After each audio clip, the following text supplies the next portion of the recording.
찬송가 8장으로 찬송하겠습니다. 8장 찬송입니다.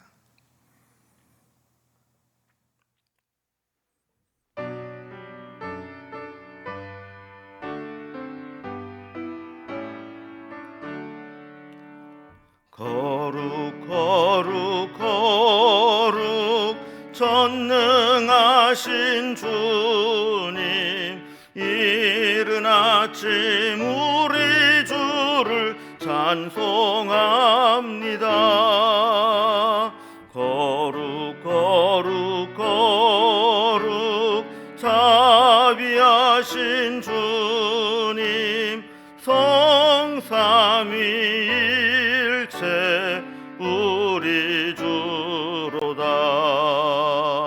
거룩 거룩 거룩 주의 보좌 앞에 모든 성도 면류관을 벗어드리네. 천군 천사 모두 주께 굴복하니 영원히 위에 계신 주로다. 거룩 거룩 거룩 주의 빛난 영광, 모든 죄인 눈 어두워 볼 수 없도다. 거룩하신 이가 주님밖에 없네. 온전히 전능하신 주로다. 거룩 거룩 거룩 전능하신 주님, 천지 만물 모두 주를 찬송합니다. 거룩 거룩 거룩 전능하신 주님, 성삼위일체 우리 주로다. 아멘.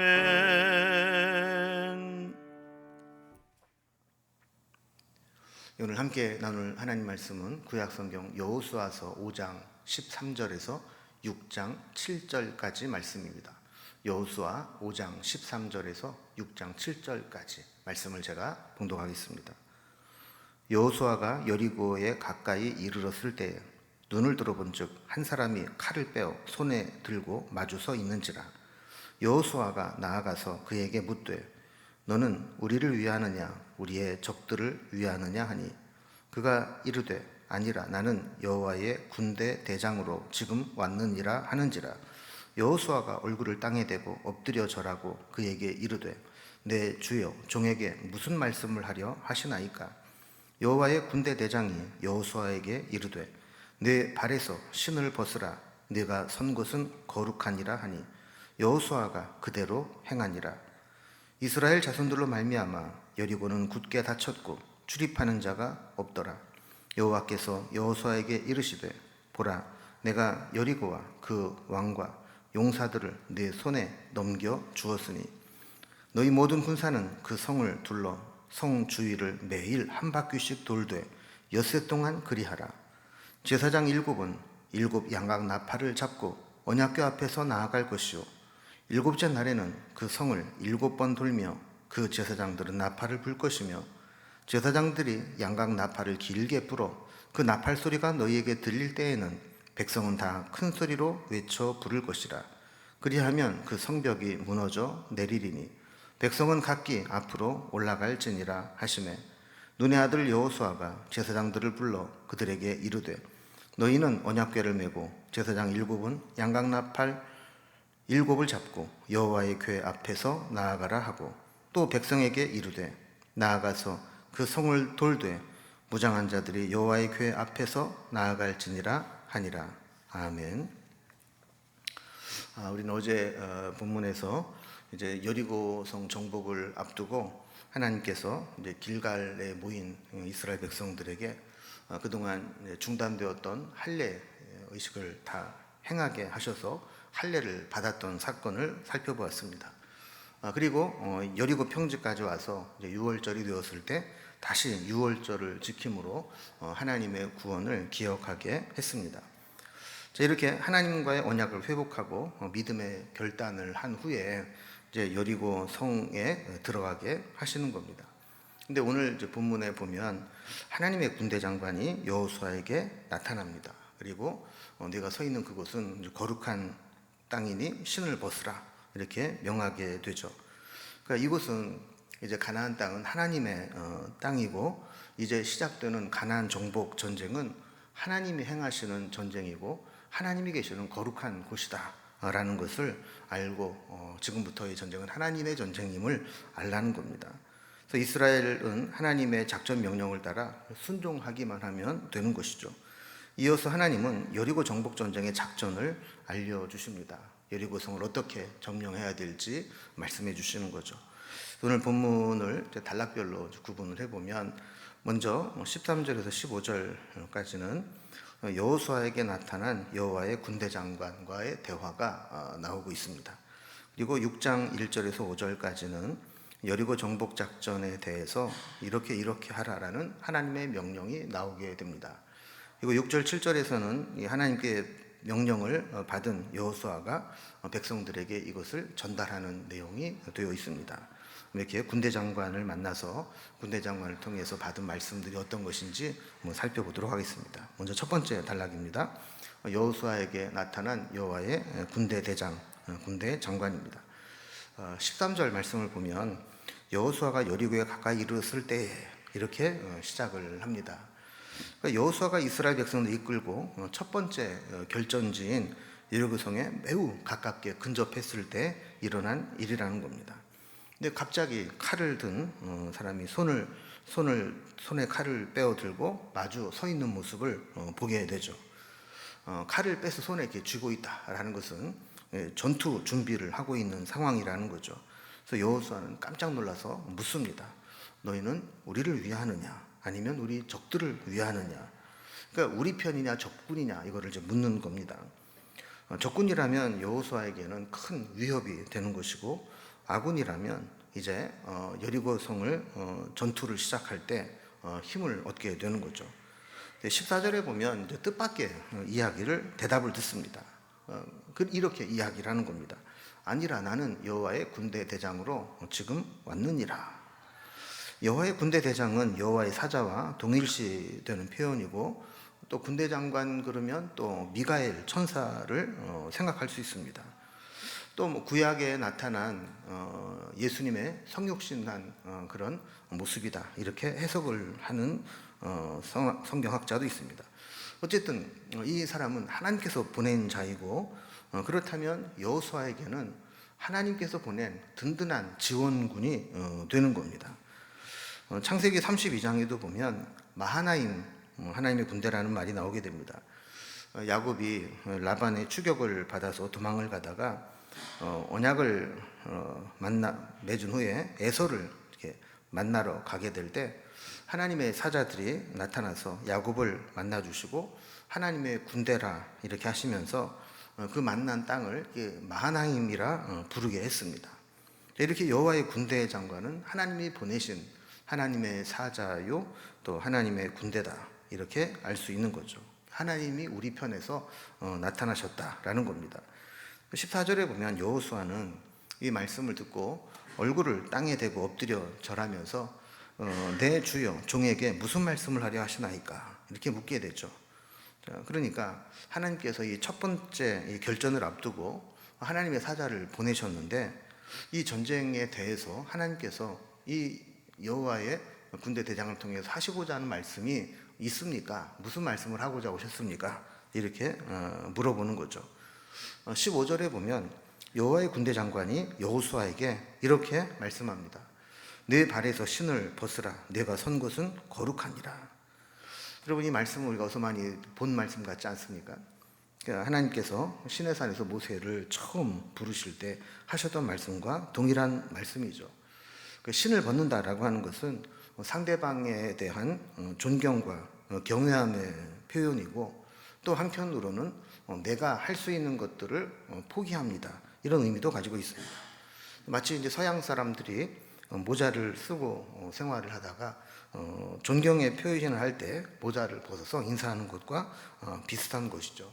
어떻게 보면 우리의 표현 관습으로 한다면 군대 장관 앞에 신을 벗으라는 것은 큰 절을 하고 맞이하라 하는 것과 같은 겁니다.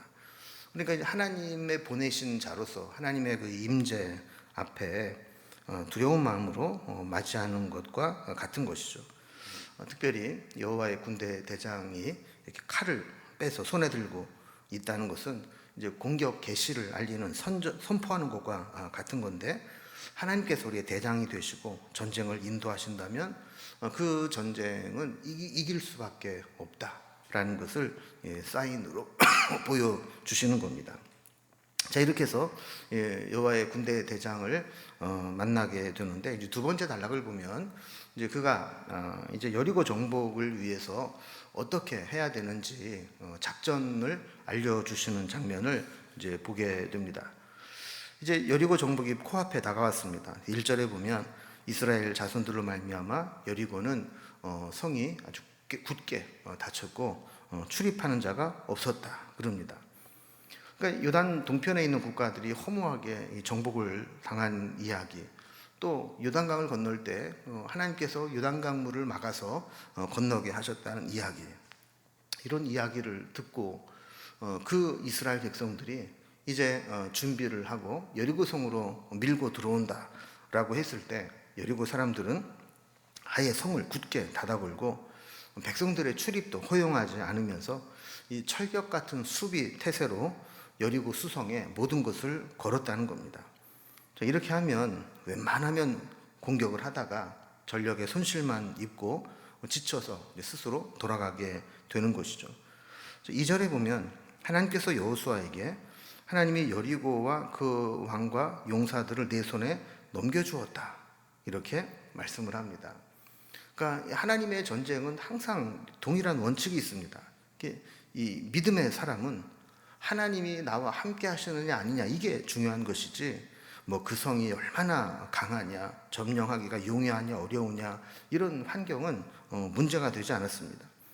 하나님께서 그 성을 우리에게 주시고 함께 하시면 그 성이 아무리 크고 견고한 성이라 할지라도 그 성을 우리가 점령할 수 있게 되는 것이고, 또 그 성이 아무리 작고 미미한 약한 성이라 할지라도 하나님이 우리에게 허락하지 않으시면 우리가 애만 쓰고 희생만 하면서 고생하고 결국에는 손을 떼고 나와야 되는 그런 결과를 얻게 되는 겁니다.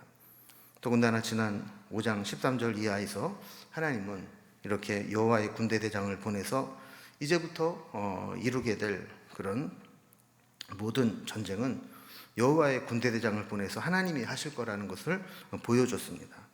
이제 하나님은 여호수아에게 여리고성을 주겠다 하시면서 작전 명령을 내리게 됩니다. 그래서 3절부터 나머지는 여리고성을 점령하는 하나님의 공략 전술이 기록되어 있는데, 하나님이 가르쳐 주신 여리고성 점령 전술은 여리고성을 계속 도는 겁니다. 그래서 3절 말씀처럼 모든 군사가 이 여리고성 주위를 매일 한 바퀴씩 돌고 돌아오는 겁니다. 엿새 동안 매일 한 바퀴씩 돌고 돌아오는 그것이 작전이라는 거죠. 4절에 보면 제사장 일곱 양각 나팔을 잡고 언약궤 앞에서 나아가면 그 다음에 언약궤에 맨 제사장들이 뒤따르고 7째 날은 7바퀴를 돌라 그랬습니다. 그래서 5절 말씀 보면 제7일에는 그 성읍을 7바퀴를 돌고 제사장이 나팔을 불면 백성들이 큰 소리를 외쳐 부를 것이라 그랬습니다. 그러면 이 성이 무너져 내릴 것이니 백성들이 그 앞에 올라가서 여리고성을 점령하면 된다라는 겁니다. 그래서 외쳐 부르라는 말은 아주 귀를 먹게 할 정도로 큰 함성을 지르라 하는 뜻입니다. 이미 이스라엘 백성들에 대해서 소문을 듣고 여리고 사람들의 마음은 녹았습니다. 정신을 잃을 정도로 두려워하는 마음이 있었습니다. 그런 상황에서 60만 명이 한꺼번에 그 성을 에워싸고 큰 함성을 지르는 것은 그들에게 엄청난 위협으로 두려움으로 느껴졌을 겁니다. 거기에서 하나님께서 이 성벽까지 무너뜨리신다면 여리고 사람들은 전의를 상실하고 쉽게 무너지게 될 겁니다. 그래서 이 백대 백성들이 여리고 성으로 올라가서 여리고를 점령하게 되는 거죠. 자, 이 말씀을 듣고 나서 세 번째 단락을 보면 이제 하나님께 받은 작전 명령을 여호수아가 전달하게 됩니다. 그래서 6절 말씀 보면 이 말씀 들은 여호수아가 제사장들을 불러 모으게 됩니다. 그리고 언약궤를 메고 제사장 7은 양각 나팔을 들고 언약궤 맨 제사장 앞으로 나아가라 그랬습니다. 받은 말씀대로 전달하는 거죠. 7절에 보면 백성들에게 명령합니다. 나아가서 그 성을 돌되 무장한 자들이 앞으로 나아가라 그랬습니다. 여러분, 이러한 이제 전략은 인간적인 관점에서 보면 매우 어리석고 우매한 그런 전술입니다. 하나님이 말씀하시는 것을 보면 이게 참 말도 안 되는 이제 전술을 가지고 있는 거죠. 어떻게 보면 이기려고 하는 전술이 아니라 그냥 얻어맞고 패하려고 하는 그런 망하려고 하는 전술 같습니다.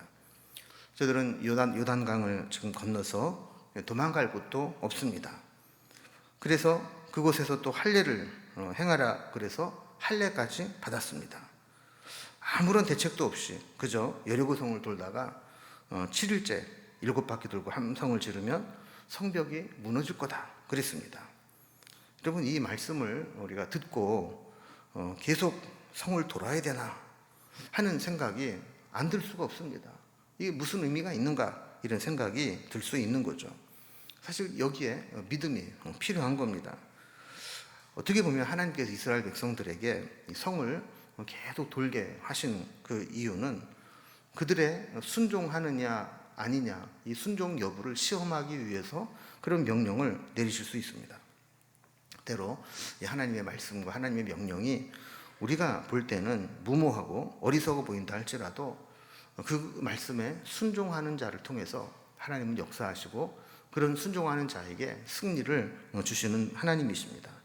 하나님의 말씀을 믿음으로 순종하는 것에는 인내와 또 참을성이 필요할 때가 있는 것이죠.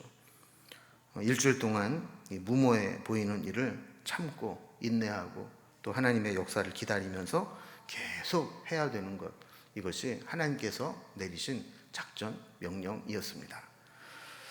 오늘 말씀을 다시 한번 정리해 봅니다. 하나님은 여리고 점령을 앞두고 하나님의 군대 대장을 보내서 하나님이 하시는 전쟁이고 하나님의 명령을 따라 순종하면 하나님이 그 땅을 주실 것이다라는 사인을 보여주셨습니다.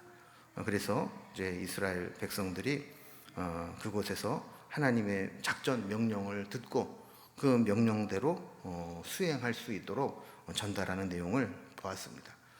우리도 하나님 말씀에 순종하는 것이 우리 마음에 그렇게 썩 와닿지 않을 수 있고 또 이해가 안 될 수 있을 수 있습니다. 그러나 하나님 말씀에 순종하는 모습을 보일 때 하나님은 그런 자에게 승리를 주시고 또 은혜를 주시는 겁니다. 우리 금년 한 해 동안에도 우리가 말씀을 붙잡고 말씀에 순종하는 삶을 살아갈 때 하나님께서 우리에게 베푸시는 은혜를 체험할 수 있는 우리의 삶이 될 수 있기를 주님의 이름으로 기원합니다. 기도하겠습니다. 하나님 아버지, 여리고 성 앞에서 하나님의 군대 대장을 보내시고 또 그를 통해서 하나님이 싸우실 것을 보여주신 은혜를 살펴보았습니다. 우리에게도 우리가 살아가는 모든 삶의 여정이 하나님이 함께 하시고 하나님이 우리의 대장 되셔서 우리를 이끄심을 잊지 않고 믿음으로 따라갈 수 있도록 인도해 주시옵소서. 또 하나님께서는 성을 돌라고 하는 명령을 주셨는데 그 명령이 우리가 이해하기 힘든 명령이라 할지라도 꾸준히 그 말씀대로 순종하는 삶을 살아갈 수 있도록 우리의 믿음을 붙들어 주시옵소서. 그래서 우리가 이해를 하든 못하든 금년 한 해 동안 주신 말씀을 붙잡고 믿음으로 순종하며 살아가는 한 해가 될 수 있도록 인도해 주시옵소서. 오늘도 말씀을 붙잡고 주님의 인도하심 따라 한 걸음 한 걸음 걸어나가기를 소망하며 예수님의 이름으로 기도드리옵나이다. 아멘. 각자의 기도 제목들로 자유롭게 기도하시겠습니다.